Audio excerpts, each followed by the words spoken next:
Sinuspindi na ng Transportation Department ang operasyon ng buong passenger fleet ng shipping company na may-ari ng lumubog na MV Trisha Kirsten 3 sa Basilan. Magsasagawa rin ang pamahalaan ng isang full-blown investigation para matukoy ang sanhi ng trahedya at mapanagot ang mga dapat mapanagot. Yan ang ulat ni Bernard Ferrer. Nagpapatuloy ang search and rescue operations para sa 10 individual na nawawala matapos lumubog ang passenger cargo vessel na MV Trisha Kirsten 3 sa karagatan ng Basilan. Nawawala pa rin ang 8 crew, ang kapitan ng barko at isang Coast Guard Marshal.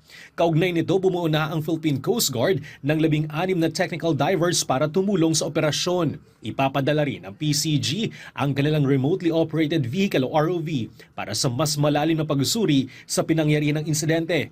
Batay sa pinangkuling tala ng PCG, umabot sa 317 pasahero at 27 crew ang nakaligtas sa insidente, habang 18 ang kumpirmadong nasawi, kabilang isang sanggol. Ipinaabot ni Department of Transportation Secretary Giovanni Lopez ang pakikiramay ni Pangulong Ferdinand R. Marcos Jr. sa mga pamilya ng mga biktima. Pinatututukan din ng kalihim sa Maritime Industry Authority o Marina ang agarang pagproseso ng insurance claims ng mga apektado ng insidente. Inatasan din ng DOTR ang Marina na magsumite ng isang maritime safety audit sa lahat ng domestic fleet sa bansa. Sa kasalukuyan, grounded ang lahat ng passenger fleet ng Allison Shipping Line, ang may-ari ng lumubog na MV Trisha Kirsten 3. I-announce din namin na we are grounding the entire passenger fleet of Allison Shipping Lines.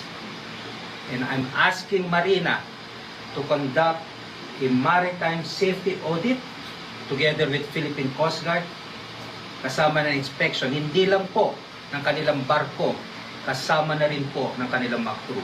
Magsasagawa rin ang pamahalaan ng isang full-blown investigation upang matukoy ang sanhi ng insidente at matukoy ang posibleng pananagutan ng mga kinaukulang ahensya at ng nasabing shipping line.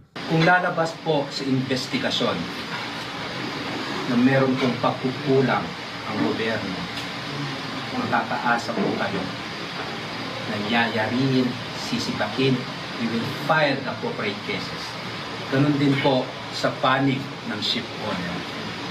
Kung lalabas sa investigasyon na meron silang pagkukulang, they will expect the full force of the law. Napag-alaman ng DOTR na mula noong 2019, umabot na sa 32 maritime incident ang kinasangkutan ng Allison Shipping Line.